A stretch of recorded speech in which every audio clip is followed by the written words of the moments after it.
السلام عليكم ورحمة الله وبركاته. صلوا على النبي عليه الصلاة والسلام. مرحبا بكم في القناة، إن شاء الله تكونوا بخير صحة جيدة. جبت لكم اليوم سلطة الماسيدوان والفلو، بنتهم خرافية وجربوهم على ضمانتي. وما تنسوا ديروا الابوني والجيم وتشاركوا الفيديو مع حبايبكم. الآن نبدا في الوصفة بركة الله. وهنايا جيت ندير معكم الماسيدوان. جبت الروز حطيته يطيب في الماء، شوية زيت شوية ملح، خليه يطيب. كنحط البطاطا والسنايا الجلبانة يطيبوا. دوكا نخليهم يطيبوا. كي يطيبوا نرجع لكم. بعد ما طابوا كل جبت الروز، حطيت البطاطا والسناريه والجلبانه اللي طيبتهم قبيله، حطيت المايس،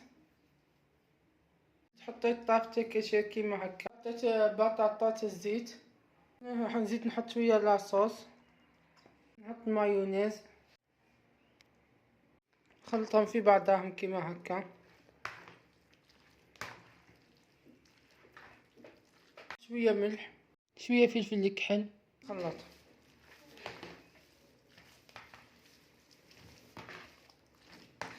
الماسيدوا حطيتها في صحن صغير كيما هكا،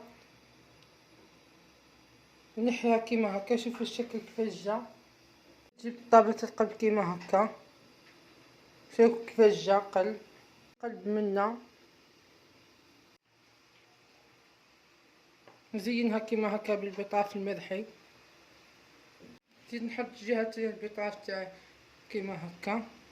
ناخذ حط لها البطاط المرحي وهذا حط لها البطاط القطع كيما هكا.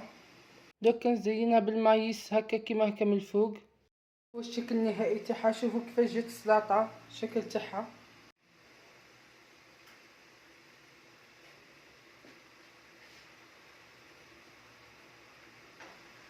جيت ندير الفلا، حطيت الحليب، قطع حليب، 6 مغارف فلا،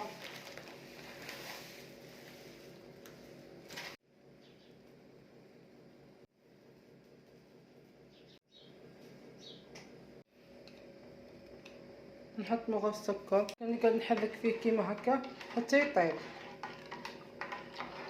ويجمد.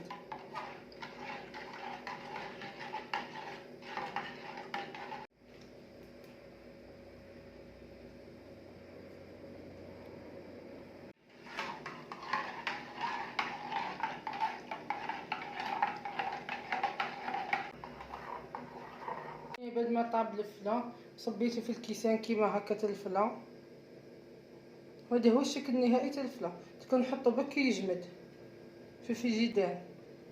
والان وصلنا لنهايه الفيديو. نتمنى تكون الوصفه عجبتكم واستفدتم منها. لكن عجبتكم واستفدتم منها ما تنسوا ديروا الابوني والجيم وتشاركوا الفيديو مع حبايبكم. ودمتم في رعايه الله، بقاو على خير.